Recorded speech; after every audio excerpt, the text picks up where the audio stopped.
नमस्कार दोस्तों, आपका मेरे YouTube चैनल लीगल पॉइंट में स्वागत है।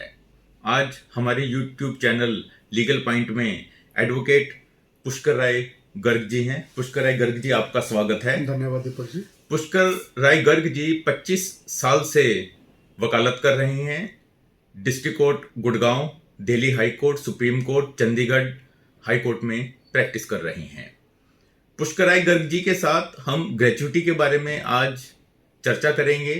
जो इंडस्ट्रीज में एम्प्लॉय काम कर रहे हैं, ग्रेच्युटी के बारे में, उनको ग्रेच्युटी कब मिलनी चाहिए, ग्रेच्युटी क्या होती है, कैसे वो ले सकते हैं ग्रेच्युटी, इन सब के बारे में हम चर्चा करेंगे।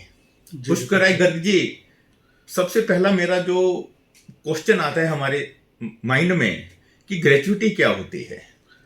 दीपक ji, gratuity just like a award होता है जो एक कर्मचारी को उसका एम्प्लॉयर इसलिए देता है क्योंकि उसने बहुत साल उसके इंडस्ट्रीज में उसकी सेवा की होती है और उसको एक बेनिफिट के तौर पे उसको एक राइट दिया जाता है जो उसकी रेगुलर सैलरी से अलग होता है, जिसे हम जस्ट लाइक एक एक्स ग्रेशिया भी बोल सकते हैं। सर, जो एम्प्लॉयर होता है वो ग्रेच्युटी को कैसे कैलकुलेट करता है? देखिए, उसके लिए पहले हमें ये समझना पड़ेगा कि ग्रेच्युटी मिलती कब है। किसी भी इंडस्ट्रियल एम्प्लॉय को जब वो अपनी सर्विस के 5 साल पूरे कर लेता है और 5 साल के बाद वो किसी वजह से भी नौकरी को छोड़ता है, चाहे उसकी सुपरनेशन एज हो चुकी है या किसी वो और कंपनी में स्विच कर रहा है, अगर इन कारणों से अगर वो अपनी जॉब से रिलीव होता है 5 साल कंप्लीट करने के बाद, तो वह ग्रेच्युटी का इंटाइटल हो जाता है। अब ग्रेच्युटी की कैलकुलेशंस कैसे की जाती है? फॉर एग्जांपल, एक इंडस्ट्रीज एम्प्लॉई 15,000 रुपये महीना तनख्वाह लेता है, जिसमें 10,000 रुपये उसका बेसिक होता है, 2,000 उसको डीए मिलता है और 3,000 रुपये उसको अदर अलाउंसेस के नाम पे मिलते हैं। तो जो उसका बेसिक होता है 10,000 प्लस 2,000 डीए, 12,000 के ऊपर उसको ग्रेच्युटी मिलेगी। उसका कैलकुलेशन फार्मूला बड़ा सिंपल होता है। सपोज कीजिए किसी कर्मचारी ने 10 साल सर्विस की और जब वो रिलीव होता है तो वो 12,000 रुपये महीना फॉर एग्जांपल वो ले रहा था, तो नंबर ऑफ ईयर्स यानी कि 10 साल गुना में बेसिक प्लस डीए यानी कि 12,000 इंटू 15, क्योंकि उसे एक साल के ऊपर 15 दिन की तनख्वाह मिलनी होती है। yes, बटा में 26 वो होता है जो हम एक महीने में वर्किंग डेज कैलकुलेट करते हैं। तो इसका फार्मूला ये होता है कि 10 साल की service into 12,000 into 15 divided by 26, जो उसका रिजल्ट आएगा वो उसकी नेट ग्रेच्युटी होगी। सर, अभी आपने ये बताया कि एक एम्प्लॉय किसी ऑर्गेनाइजेशन में 5 साल काम कर लेता है जी, तो वो ग्रेच्युटी के लिए एलिजिबल होता है। जी। सर, एम्प्लॉयर कब लायबल होता है एम्प्लॉय को ग्रेच्युटी देने के लिए? एम्प्लॉयर 3 कंडीशन में लायबल होता है ग्रेच्युटी देने के लिए। या तो उसका एम्प्लॉय सुपरनेशंस 58 या 60 साल की अपनी उम्र पूरी करने के उपरांत रिलीविंग लेता है, कंपनी से रिटायरमेंट लेता है, तब एम्प्लॉयर की ड्यूटी बनती है कि वो उसको ग्रेच्युटी रिलीज़ करे। या कोई एम्प्लॉय 5 साल की कंप्लीट या मोर देन 5 इयर्स की सर्विस कंप्लीट करने के बाद ऑर्गेनाइजेशंस को छोड़ जाता है फॉर बेटर प्रोस्पेक्टिस के पर्पज से भी, तो उसकी ग्रेच्युटी का पे करने का रिस्पॉन्सिबिलिटी एम्प्लॉयर की बन जाती है। तीसरी कंडीशन होती है कि कोई employee during the job expire हो जाता है, डिसेबल्ड हो जाता है और वो उस कंपनी को कंटिन्यू नहीं कर पाता है, देन उस केस में भी उसको जो ग्रेच्युटी मिलती है उसको देने का लायबल एम्प्लॉयर होता है। वो ड्यू डेट से एक महीने के अंदर अंदर एम्प्लॉयर की ड्यूटी होती है कि वो कंसर्न एम्प्लॉय या उसके नॉमिनी को वो ग्रेच्युटी अमाउंट हैंड ओवर करे। सर, अभी आपने ये बताया कि अगर कोई एम्प्लॉय है, उसके 5 साल पूरे नहीं हुए हैं, उससे पहले वो एम्प्लॉय या तो उसकी मृत्यु हो जाए या एक्सीडेंट के द्वारा वो डिसेबल हो जाए, अपंग हो जाए, उसको ग्रेच्युटी मिल सकती है। वो एम्प्लॉय एलिजिबल है ग्रेच्युटी के लिए। जी, इसका देखिए, इसका रीज़न क्या है? एक्ट में स्पेसिफाई किया हुआ है कि 5 साल का आपको मिनिमम सर्विस पीरियड चाहिए होता यस है सर। ग्रेचुटी क्लेम करने के लिए। बट ये 5 साल का जो प्रिंसिपल्स है या ये रूल्स हैं या जो एक्ट के प्रोविजंस हैं, ये सिर्फ और सिर्फ डेथ और डिसेबल केस के ऊपर एप्लीकेबल नहीं होते हैं। Yes sir. फॉर एग्जाम्पल, कोई एम्प्लॉई अपनी 3 साल की सर्विस करता है और ड्यू टू एनी रीज़न उसकी डेथ हो जाती है, तो जो उसका नॉमिनी होता है या उसका जो लीगल हेयर्स होता है वो उस ग्रेचुटी को क्लेम कर सकता है और एम्प्लॉयर बाउंड है उस पैसे को देने के लिए। सर, ग्रेचुटी के रूप में एम्प्लॉय को मैक्सिमम कितना अमाउंट मिल सकता है? देखिए Deepak ji, industrial law gratuity act 1972 के अकॉर्डिंगली जो पहले लिमिट होती थी वो होती थी 10 लाख रुपए 2018 से पहले। Yes sir. 2018 के में सेंट्रल गवर्नमेंट की एक नोटिफिकेशन आई जिसके अंदर ग्रेचुटी लिमिट को अनाउंस करके 20 लाख रुपए कर दिया गया। तो कोई भी जो एम्प्लॉइज होता है वो मैक्सिमम 20 लाख तक की ग्रेचुटी क्लेम कर सकता है और एम्प्लॉयर उसको 20 लाख तक की ग्रेचुटी देने का लायबल होता है। सर, ग्रेचुटी की पेमेंट की ड्यू डेट क्या होती है? जैसे मैंने पहले भी आपको बताया है, जब कोई भी कर्मचारी रिलीव होता है कंपनी से due to accident, death, superannuation retirements और अदरवाइज फॉर बेटर प्रोस्पेक्टिव वो कंपनी को रिजाइन करके जाता है, उस पीरियड के 1 महीने के अंदर अंदर एम्प्लॉयर ड्यूटी बाउंड है कि वह ग्रेचुटी अमाउंट एम्प्लॉय को हैंड ओवर करे। इन केस अगर किसी भी वजह से एम्प्लॉयर या एम्प्लॉय को वो हैंड ओवर नहीं कर पा रहा है, तो ये एम्प्लॉयर की ड्यूटी है कि वो कंप्लीट अमाउंट जो उसकी कैलकुलेशंस बनती है वो वह amount controlling authority under the payment of gratuity act, जो हमारे यहाँ असिस्टेंट लेबर कमिश्नर होते हैं, उनके ऑफिस में भी डिपॉजिट करवा सकता है। सर, अगर एम्प्लॉय को ग्रेचुटी की पेमेंट करने में डिफॉल्ट करता है जी, एम्प्लॉयर को क्या क्या पेनल्टी कानून के अनुसार मिल सकती है? देखिए, अगर किसी भी अनावश्यक रूप से किसी की ग्रेचुटी को कोई भी एम्प्लॉयर इलीगल तरीके से विदहोल्ड करता है तो controlling authority assistant labour commissioner under the payment of gratuity act direction दे सकती है कि आप ये जो अमाउंट है वो विद इंटरेस्ट एम्प्लॉय को या उसके नॉमिनीज को या उसके फैमिली मेम्बर्स को हैंड ओवर करे along with simple rate of interest as notified by the central government from time to time. उसके बावजूद भी अगर एम्प्लॉयर वो पेमेंट नहीं देता है तो कंट्रोलिंग अथॉरिटी मैटर को सीजीएम कोर्ट में रेफर कर सकती है, जहां उस एम्प्लॉयर को मैक्सिमम 6 महीने की सजा व 10,000 रुपये तक का फाइन किया जा सकता है। सर, आपने बहुत बढ़िया बात बताई। अगर एम्प्लॉय को ग्रेचुटी देने में डिफॉल्ट करता है, आनाकानी करता है, तो एम्प्लॉयर को 6 महीने तक की कैद हो सकती है और 10,000 रुपये तक का जुर्माना हो सकता है। बिल्कुल।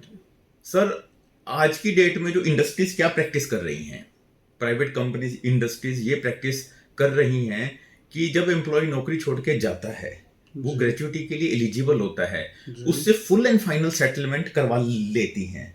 2 लाख रुपए, 3 लाख रुपए एम्प्लॉय के अमाउंट ग्रेचुटी का भी बहुत ज्यादा बन रहा होता है और दूसरा अमाउंट भी बन रहा होता है। बहुत कम पैसों में सेटलमेंट करवा के उसे लिखवा लेती हैं कि मेरा कोई क्लेम नहीं बनता।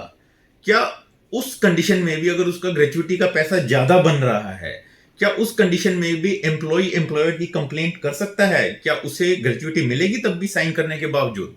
डेफिनेटली दीपक जी, देखिए, this is a settle law, there is no stopper against the law. अगर कोई लॉ मुझे एक बेनिफिट प्रोवाइड कर रहा है और कोई भी कॉन्ट्रैक्ट जो मेरी फ्री विल के अगेंस्ट है या बहुत ही टेक्निकल लैंग्वेज यूज़ करके उसको ये इंटरप्रिटेशन करने की कोशिश की जाती है कि इस फुल एंड फाइनल के अंदर मेरा ग्रेचुटी भी सेटल हो गया है, दैट इज इलीगल प्रैक्टिस। इस केस में अगर ऐसा कोई एम्प्लॉयर किसी एम्प्लॉय से अंडरटेकिंग ले भी लेता है, उस केस में भी एम्प्लॉय चाहे तो कंट्रोलिंग अथॉरिटी के समक्ष अपना क्लेम फाइल कर सकता है और वो अपना पैसा जो बकाया ग्रेचुटी का बनता है वो ले सकता है। सर, अभी आपने पहले ये बताया कि अगर कोई एम्प्लॉय किसी इंडस्ट्री में, किसी कंपनी में 5 साल तक काम करता है तो वो ग्रेचुटी के लिए एलिजिबल होता है, योग्य होता है ग्रेचुटी प्राप्त करने के लिए। सर, एम्प्लॉयर कुछ एम्प्लॉयज़ को एज ए ट्रेनी रखते हैं, अप्रेंटिस रखते हैं, 1 साल तक ट्रेनी रखा, 1 साल तक अप्रेंटिस रखा। क्या वो जो ट्रेनी और अप्रेंटिस होते हैं वो ग्रेचुइटी के पर्पज से एलिजिबल होते हैं ग्रेचुइटी प्राप्त करने के लिए? देखिए, ग्रेचुइटी एक्ट की डेफिनेशन में ही स्पेसिफाई किया हुआ है कि जो अप्रेंटिस होता है उसके ऊपर ग्रेचुइटी एक्ट नहीं लागू होता। Yes sir. ये ग्रेचुइटी एक्ट में ही डिफाइन किया हुआ है। अब रही बात ट्रेनिंग की, ट्रेनिंग को हमें यहाँ पर 2 सेगमेंट में बांटना पड़ेगा। Training for the purpose of internship, yes कि कोई मेरी कंपनी में आता है और मेरी कंपनी में 3 महीने की, 4 महीने की, 6 महीने की वो एक इंटर्नशिप करके जाता है, इस केस में वो ग्रेचुइटी का एंटाइटल नहीं होता। लेकिन अगर मैं किसी को एज ए एम्प्लॉय हायर करता हूँ और उसे अपनी कंपनीज की टेक्निकलिटीज़ की जानकारी देने के लिए 2 महीने, 3 महीने, 4 महीने की ट्रेनिंग देता हूँ और देन वो कंटिन्यू मेरे पास जॉब करता है मोर देन 5 ईयर, उस केस में जो उसका ट्रेनिंग पीरियड होता है वो काउंट किया जाता है for the purpose of calculating of the gratuity. Sir, educational institutions में ये प्रैक्टिस चल रही है कि कोई व्यक्ति पढ़ाने के लिए एलिजिबल नहीं होता। जैसे किसी व्यक्ति की बीएड की डिग्री नहीं है, या किसी व्यक्ति का नेट क्वालिफाई नहीं है, या कोई व्यक्ति पीएचडी नहीं है, किसी न किसी कारण से वो टीचिंग वर्क के लिए एलिजिबल नहीं है। उसको जो एजुकेशनल इंस्टीट्यूशन है अपना खर्चा बचाने के लिए उसे एज ए असिस्टेंट के रूप में नौकरी दे देते हैं। टीचर के रूप में अपॉइंटमेंट नहीं दी, असिस्टेंट के रूप में अपॉइंटमेंट दी। 1 साल उसे असिस्टेंट रखा, फिर उसका अगर वो उसने क्वालिफिकेशन प्राप्त कर ली, या बीएड कर ली, या नेट कर लिया, या पीएचडी कर ली, फिर वो एलिजिबल हो गया। और फिर एम्प्लॉयर ने उस व्यक्ति को जॉब पे रखा या 1 साल कॉन्ट्रेक्चुअल पे रखा, फिर उसको जॉब अपॉइंटमेंट दी, उसके 3 साल निकाल दिए। क्या उसका जो 3 साल का पीरियड है, जो ग्रेचुइटी के लिए जो 5 साल का पीरियड एलिजिबिलिटी के लिए किया है, क्या वो 3 साल का पीरियड काउंट होगा एलिजिबिलिटी के लिए? दीपक जी, आपका जो ये क्वेश्चन है, ये मैं कहता हूँ एजुकेशन इंस्टीट्यूट को भी अगर हम यहाँ काउंट ना करें, हम एज ए इंडस्ट्रीज किसी भी एस्टेब्लिशमेंट को काउंट करते हैं, ये प्रिंसिपल सबके ऊपर ही लागू होता है। फॉर एग्जांपल, मेरे यहाँ पर एक मैंने बीइंग एम्प्लॉयर मैंने एक पीएन को भर्ती किया, दो कि उसकी क्वालिफिकेशंस बीए थी, ग्रेजुएशंस थी या पोस्ट ग्रेजुएशन भी थी, लेकिन मैंने उसको एज ए पीएन रखा, कॉन्ट्रैक्ट बेसिस पे रखा। 1 साल तक मैंने उससे कॉन्ट्रैक्ट बेसिस के ऊपर as a peon, as a messenger उससे काम करवाया। देन मुझे लगा कि ये पर्सन एलिजिबल है हायर पोस्ट के लिए भी। Then I engage him as a clerk in my establishment, और 2 साल फिर मैंने उसको कॉन्ट्रैक्ट पीरियड पे रखा, लेकिन कंटिन्यूटी के साथ रखा। 2 साल के बाद मुझे उसमें बहुत सी क्वालिटीज़ नज़र आई और मैंने उसको कंपनी के पे रोल पे ले आया। मैं उसको as a superintendent, deputy superintendent या हायर पोस्ट, कोई भी हायर पोस्ट है, और वो उस पोस्ट के ऊपर 2 साल प्रोबेशन पे रहता है। मीनवाइल उसने 5 साल पूरे कर लिए, 1 साल contract period as a peon, 2 साल as a contract period clerk, 2 साल प्रोबेशन, 2 साल के बाद अब वो 5 साल कंप्लीट करने के बाद वो अपनी जॉब से रिज़ाइन कर देता है। यहाँ पर भी एम्प्लॉयर लायबल है उसको ग्रेचुइटी देने के लिए, और वो जो ग्रेचुइटी की कैलकुलेशंस की जाएगी वो लास्ट पे राउंड पे की जाएगी, इरिस्पेक्टिव ऑफ द फैक्ट कि उसने एंट्रेंस किस पोस्ट पे की थी और किस स्केल पे की थी।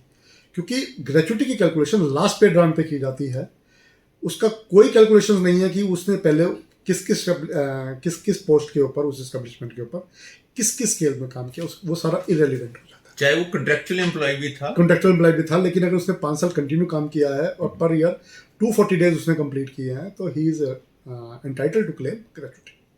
सर, आपने बहुत बढ़िया बात बताई कि एक एम्प्लॉय किसी कंपनी में पीएन के रूप में उसको ज्वाइन किया, मेहनत करी उस व्यक्ति ने, और उस व्यक्ति में वो क्लर्क बना, फिर ऑफिसर बना, और उसने कंपनी में 5 साल पूरे कर लिए, तो वो ग्रेचुइटी प्राप्त करने के लिए एलिजिबल है।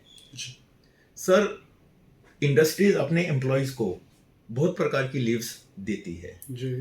एम्प्लॉय बीमार हो जाए तो उसे मेडिकल लीव देती है जी। और हफ्ते में छुट्टी तो मिलती ही है जिसको हम कैजुअल लीव बोलते हैं। कुछ छुट्टी ईएल के रूप में होती है जिसको अर्न लीव बोलते हैं, जो मोस्टली एजुकेशनल इंस्टीट्यूशन में कंसेप्ट है टीचर्स के लिए।